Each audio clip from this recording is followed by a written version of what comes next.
I am a landowner in Holt County and Brown and Cherry counties. Being born in Brown County, raised in Cherry County, and living in Holt County, I have lived over a bountiful, pure water supply all of my life. In the summertime, I always have a cup with me available in the pickup. While checking pastures, I can stop and get a drink at an old-fashioned windmill. One time last summer, I was on my old tractor and was really thirsty when I passed the windmill. All I had was an old, rusty tin can on the tractor. But I used the old can to drink pure water from the well. After drinking it, it occurred to me that water from that old tin can would be much safer than water out of a sterilized cup if that pipeline goes through our groundwater supply. The fact is, we do not know all the toxins in that pipe. The fact is, it will leak sometime into our underground water. The fact is, we don't know how this would ever be cleaned up from our water supply.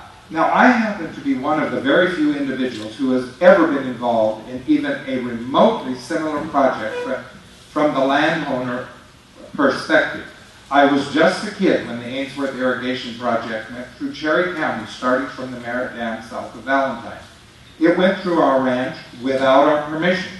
The government agency involved that time was the Bureau of Reclamation. It started with surveys on our land without permission, then drilling test wells without our permission, and driving stakes in our meadows that we had to mow around with the threat of fines for removal. All this was done under the guise of eminent domain. And then came the bulldozers and the maintainers, all the heavy earth-moving equipment, and finally the concrete trucks, all without our permission. Then a concrete canal was laid as wide as a rural highway and just about as deep. Eminent domain, they called it.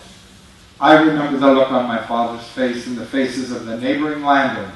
It showed anger and shock and remorse and disgust and disbelief at the injustice as they watched their virgin land be molested without recourse.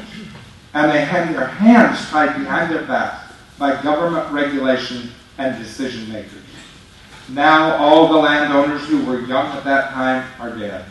They went to their graves with scars on their hearts from all the horrible memories of that ordeal. But I still remember it as if it happened yesterday. Now I guarantee you, if you ever see this happen in your lifetime, you will never forget it. I was just a kid, but a kid never forgets. And now the grown kid, much older after more than 50 years, has certainly solidified his opinion. The principle is this: the landowner has the right to determine what goes on his land, through his land, or under his land. I saw this happen once and I don't want to see it again. I don't want any pipeline under my land in Holt County. For one thing, I'd like to continue to be able to drink windmill water from an old rusty tin can and consider it pure and safe. Please respect the landowners as well as the land and our water. Thank you, Mr. Randall.